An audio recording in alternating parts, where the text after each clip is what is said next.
Okay, thank you all for coming today. I really appreciate it. Special shout out to the Los Angeles and San Diego offices joining in. Got some exciting stuff for you guys here today.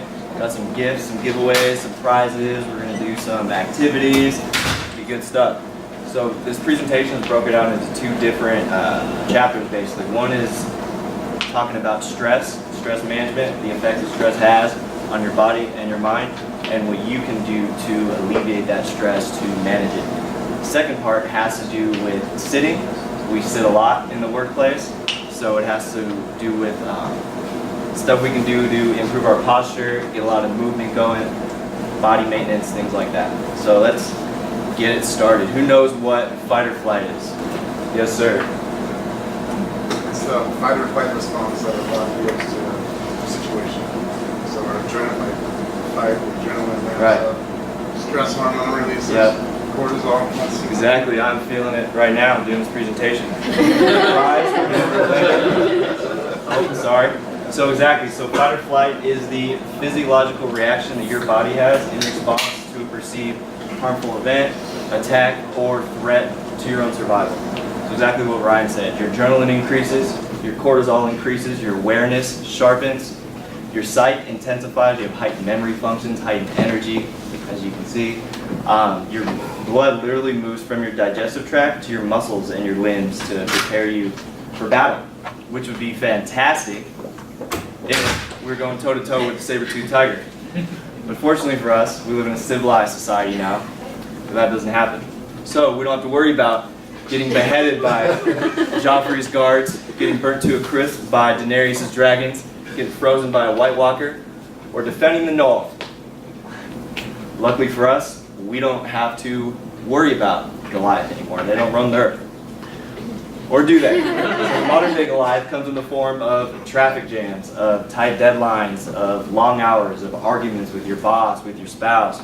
So let's say, for instance, you hear there's going to be layoffs in the office. Immediately, fight or flight response is triggered. So boss calls you into the office. Again, your adrenaline increases, cortisol increases, awareness intensifies, sight sharpens. There's a problem here. You can't punch your boss in the face, i.e. fight. You can't jump out the window of a 5th-story building, i.e. flight. So what do? We're told to control ourselves. Right? There's a traffic jam, LA, very familiar with that. It's supposed to be somewhere an hour ago. You're told to deal with it. Bounce your check at the bank. You gotta wait for the bank to open. You're told to handle it. But the key issue here is we were never taught how to control ourselves, how to deal with it, how to handle it. So, before we get into this, I gotta let you guys know stress is not always a bad thing. Stress within your comfort zone is actually a really good thing. It helps you deal with those tight deadlines. It helps you prepare for those long hours. It helped me write this presentation, and it's helping me give it right now. But stress outside your comfort zone is a whole nother story. It can cause a lot of damages to your body, your mind. We'll get into that. According to a study, from most popular to still pretty popular, top 5, eating poorly, napping, shopping, alcohol, and smoking. So what do you guys think the #1 cause of stress in America is today? Family, right? Finances. Could be one. Money. Yeah. That green. Dinero. Exactly. So they did a study back in 2014 and they found out that money was the #1 cause of stress in America today. Followed by, like what you guys said, work, which kind of corresponds with money. Family issues and health concerns. How do we deal with this stress? First, we need to be mindful of mind chatter. So mind chatter is the endless, restless stream of incomplete thoughts, anxieties, and self-talk, which constantly pulse through our mind. So in order to survive, our mind is always on. We're always looking for possible threats, dangers, explanations, solutions. So the first one, your mind reading off a laundry list of to-do items. I'm notorious of doing this before I go to bed. So I brush my teeth, get my PJs on, ready to get to sleep. As I lay down, I think, oh man, I gotta send that email to Jack. I gotta go tie up these financial statements. I gotta respond to the staff. I gotta book this hotel. I gotta take my car in.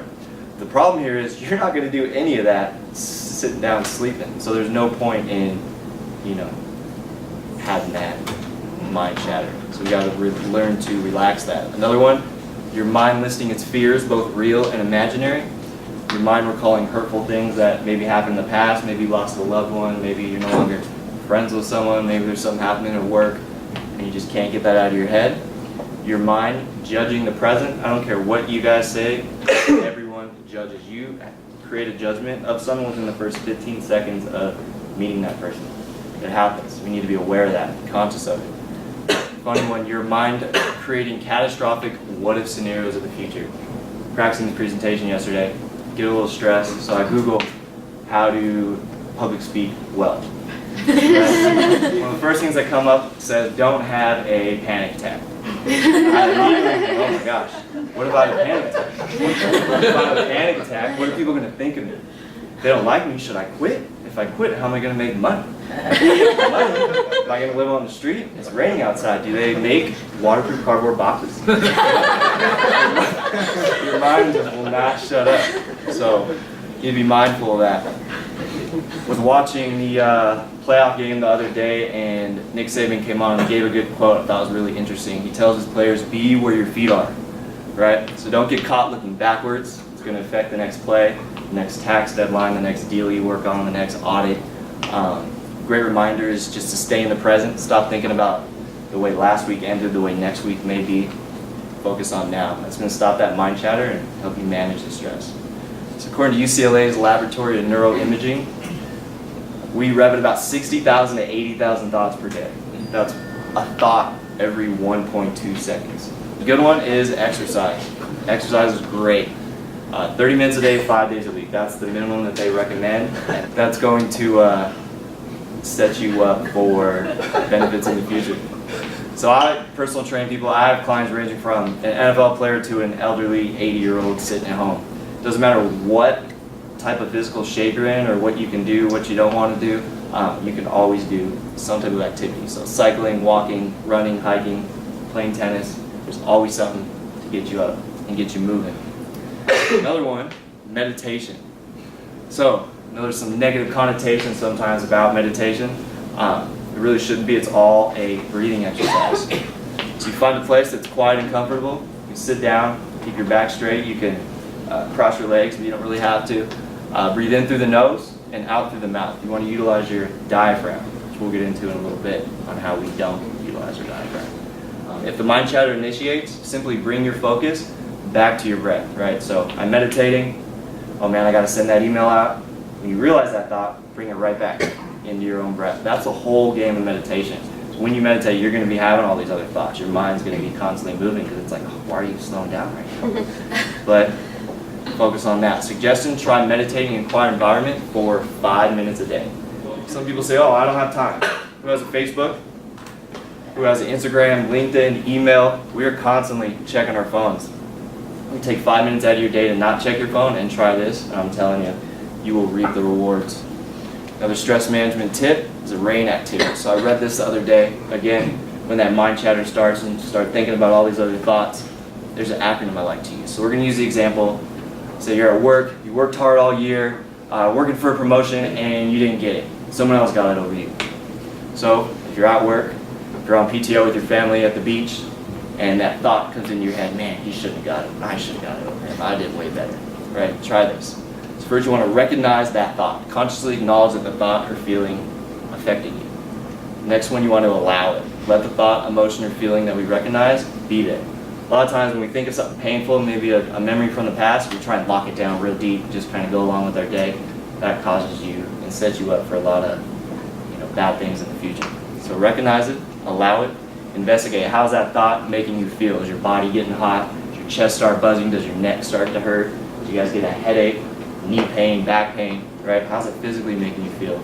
And non-identification. This is important one. You got to understand that if you're anxious that something may happen in the future, or you're jealous that someone did something better than you or anything like that, those aren't permanent thoughts. Passing states of mind. You're not going to be permanently anxious. You're not going to be permanently jealous. You need to understand that, or else that mind chatter can just take a form of its own. Another one is the game of fives.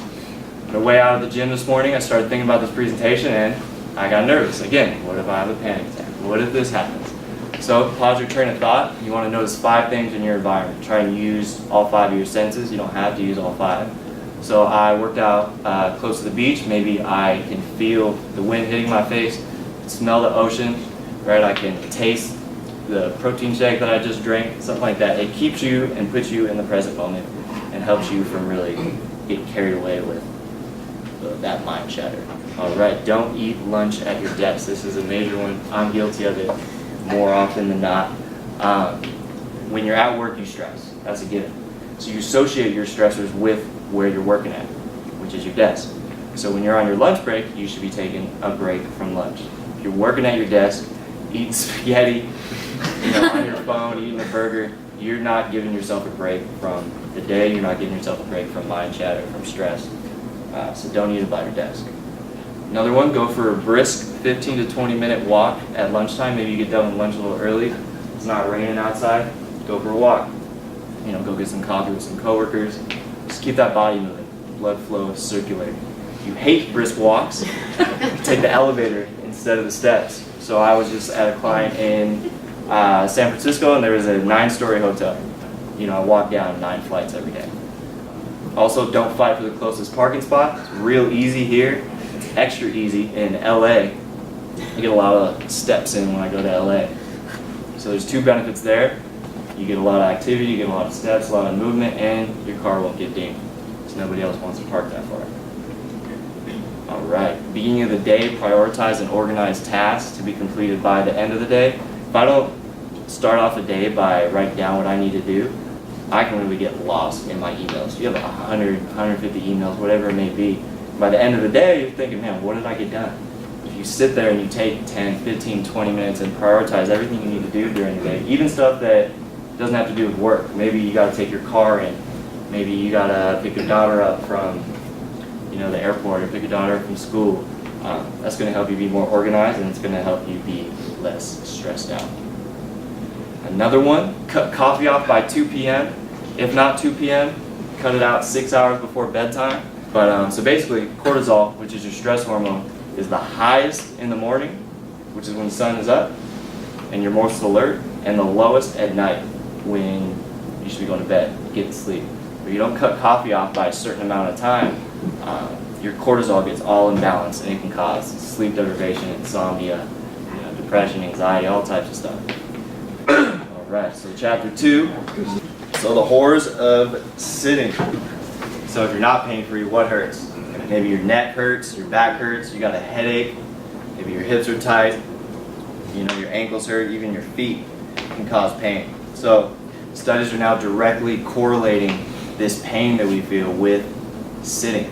The average American sits for 13 hours a day. We don't even realize when we sit. Another one, we'll hit them with some truth. The human body was never designed for a sedentary lifestyle. It's created to hunt saber-toothed tigers and walk 40 miles a day.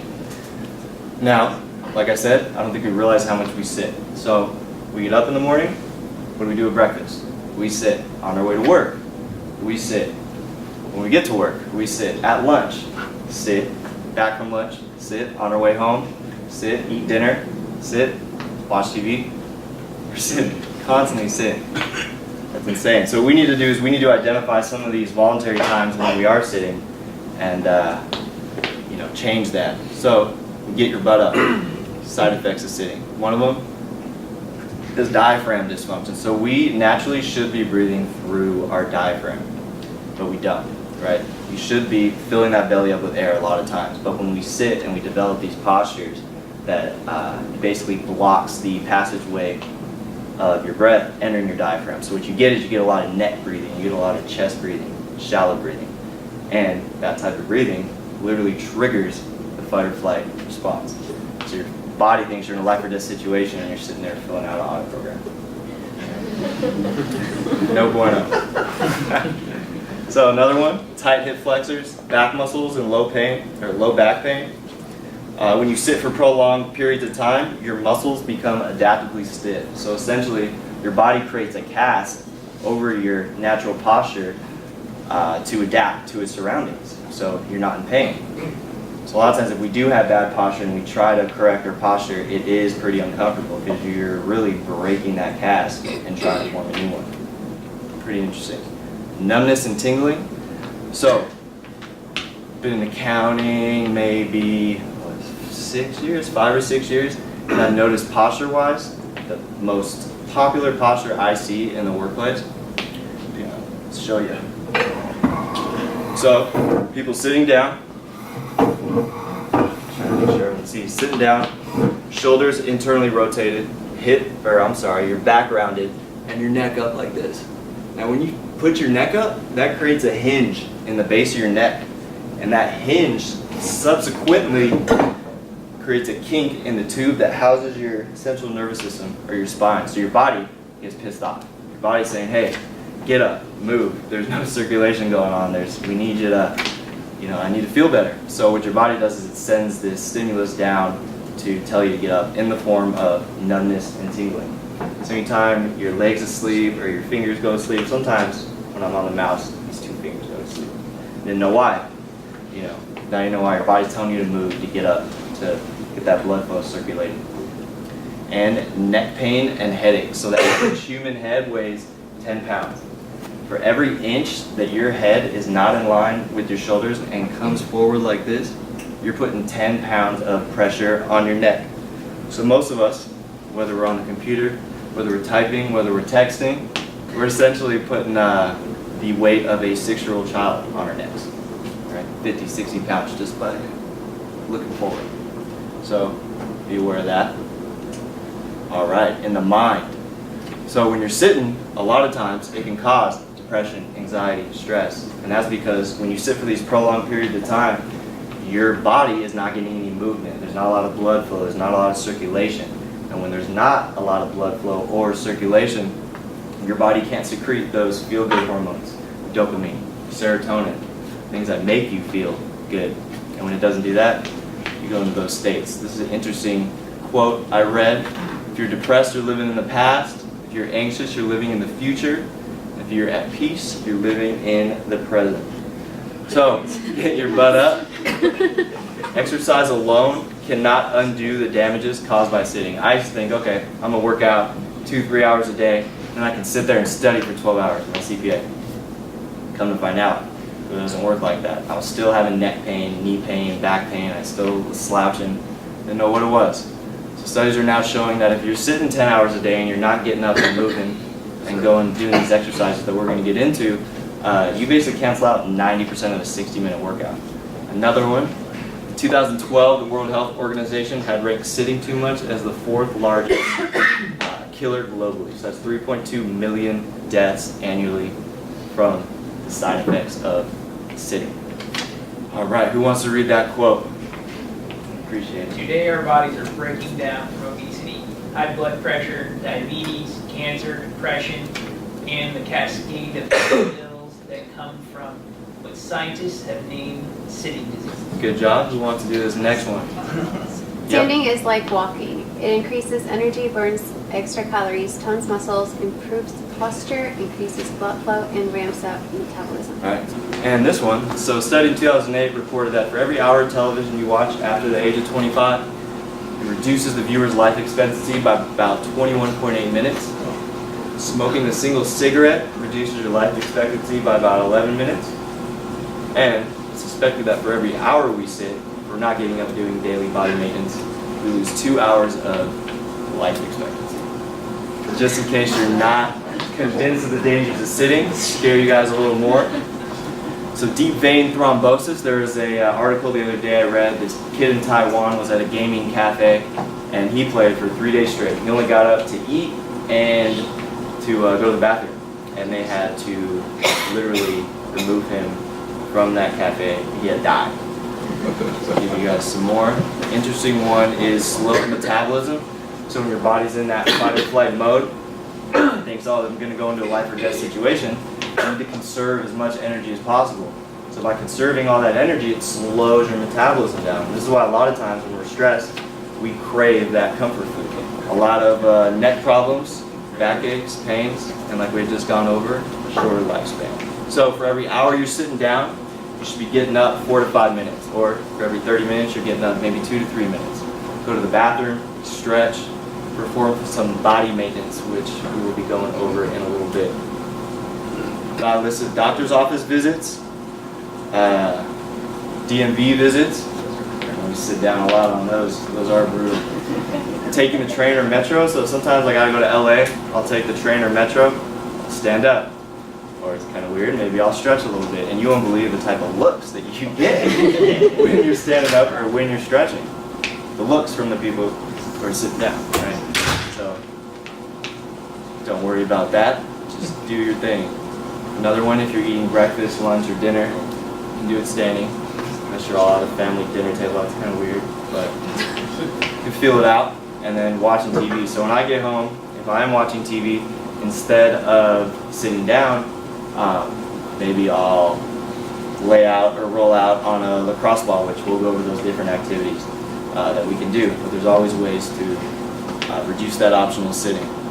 So that's what we're about to go over now. How to get your butt up. So we want to do 10 to 15 minutes of daily body maintenance throughout the day. What I said earlier with getting up every hour for 4 to 5 minutes, you can get that 10 to 15 minutes of daily body movement done in the first 2 to 3 hours of work. So one we're going to do, make you guys all stand up. Can we all do this one? Tell me you'll like it. So you're going to end up doing this. So you want to room to get your arms out. Right, so you can literally realign your spine and correct your posture like this. So you keep your arms out, keep your back straight. You don't want to arch, come up, and you want to spiral your biceps up, just like this, right? And hold it there for maybe like 5 to 8 seconds. And when you're done, you come down.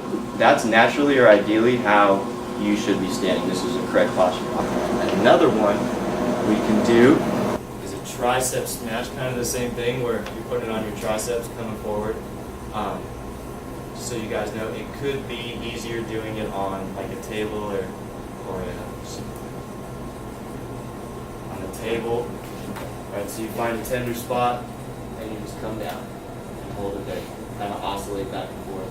45, 60 seconds.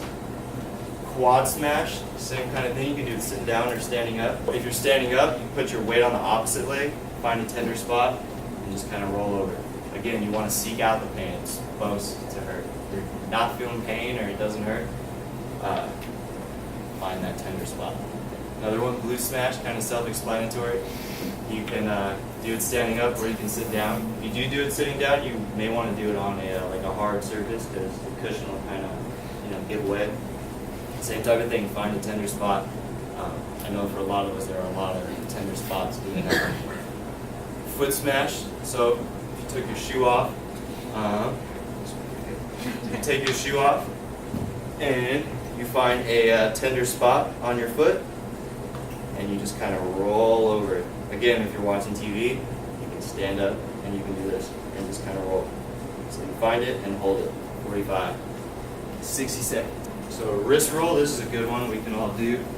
So what we want to do is put your elbows in like this and you'll go 10 like this, clockwise. Let's actually get 10 in, right? You can hear all the tendons rubbing in. And then you want to do 10 the other way. So this is really good if you have carpal tunnel or your wrist hurt and you type a lot. It's going to increase that blood flow, the circulation. Another wrist one. So you can do this on the ground. You can do it standing up. If you do it standing up, you just put your arm out like this. And you'll pull back on the fingers. You don't want to do it to where it hurts, but do it to where you get a stretch in your forearms. And you would hold it there again. We don't have to do 45 to 60 this time, but you get it. And then you'll do the same way the opposite way, right? Not to where it's painful, but just to where you can feel it. So the standing hip flexor stretch. So this one's big for me. I had really tight hips, and I still do. This one helped me. So if you stand facing a wall or a chair, elevated platform, if you point your big toe in, you're going to stretch more of your hip. If you point your big toe out, you're going to stretch more of your groin. Either one is good. But so you point that toe in, look straight, and you just push through. If you feel that you're pretty flexible and you're not getting a lot of tension, you can actually lift your arm up and then lean to the left. And you can really feel that hip just open up. That's a really good stretch. That helped me out a ton. Another one, if you're doing that hip flexor, so when I used to go to a physical therapist, what they used to tell me when I had back or hip pain, is you can do 5 little, oscillations this way, 5 this way, and then 5 this way. And it gets all 3 planes of your hip. Shoulder mobilization. So if you start here, this is a good one if you got a lot of rotator cuff issues or you sit like this. This is a really good one. So you're coming with your palm facing forward, and then you'll point it out like this, and then come all the way back, and come right back here. You do like 5 to 10 of those on each shoulder, and you'll feel your shoulder, right? It helps, I'm telling you. Another one, random tip, sedentary lifestyle, watch TV standing up. So what I said earlier, if you have a cross ball, you can do the foot smash as you're standing there. While gazing at your computer, your eyes should be at eye level or 2 to 3 degrees slightly below the top of the screen. And you want to look away from your computer every 20 minutes, so 20-20 rule. You're looking for 20 minutes, then look away or gaze in the distance for 20 seconds. Your eyes are like your muscles. If you do 1,000 bicep curls, you're going to be sore. Same thing, if you're looking at a computer for 8, 10, 12 hours a day and you're not taking a break, your eyes are going to be sore, they're going to burn. So this is a good rule. Set a reminder on your phone, on your computer, whatever it may be. While holding the mouse, a hand and wrist should be pointing forward and your fingers rested. I just found out that when I hold the mouse, I actually grip it with my thumb and my pinky. It actually causes a lot of wrist issues. You want to move with your arm, not with your wrist. Again, when you're typing, your elbow should be in, hand straight. Sometimes I'm like this, like that, all different types of ways. So this helps you be more mindful of that. Most people who sit most of the day, the risk of heart attack is about the same as smoking, as we had just seen. And we, like I said earlier, we've become so sedentary that 30 minutes a day, 5 days a week, which is the minimum recommendation of exercise, won't counteract the detrimental effects of sitting if we're not getting up, doing everything we just did. A frequent traveler, who likes to travel, right? Or who travels a lot for work. I think last year I was out on the road in 50-60% of the actual work year. So being out on the road, it forces you to adapt to that. It forces you to figure out ways to stay health conscious, keep moving, especially on those long plane rides. A couple things I wrote down I think can help you guys out. Buy food from a local grocery store maybe at the beginning of the week. I work on a lot of tribes or casinos. Those things are out in the middle of nowhere. Very hard to find a farmer's market or a grocery store, but it is possible. So I can do it. You guys can definitely do it. Prep healthy snacks. You aren't drawn towards junk foods. They all have those vending machines everywhere. Some clients have free vending machines. It's very easy to go get that comfort food. But if you're packing snacks, all types of fruit, blueberries, grapes, almonds, it doesn't have to be boring. Banana chips, it can actually taste good if you guys go and look for the right stuff. Sprouts, Trader Joe's, they have great little snacks that I love to take with me when I travel. Locate a gym or fitness center before heading out to the client. I'm a little weird, a little intense.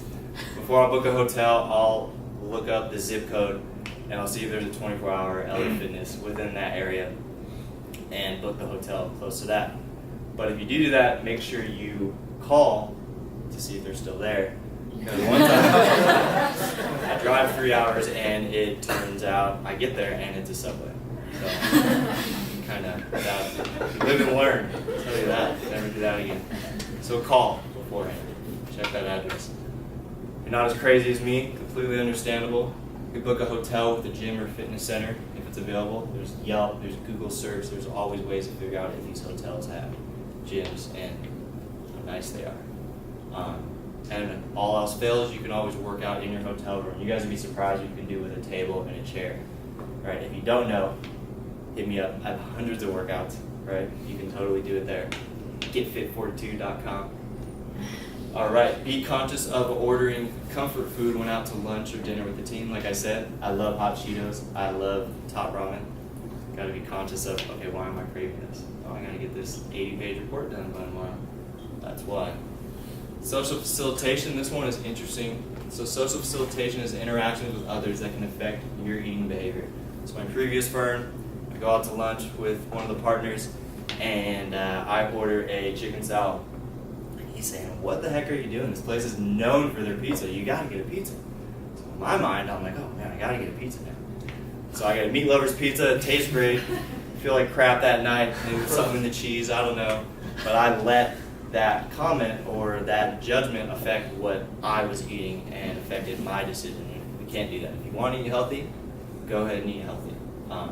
What I'm noticing a lot now too is when I'm going out to eat with my staff and I order a chicken salad now, sometimes they're tempted to order that. So it can work both ways. Interesting. And that's about it. You guys have any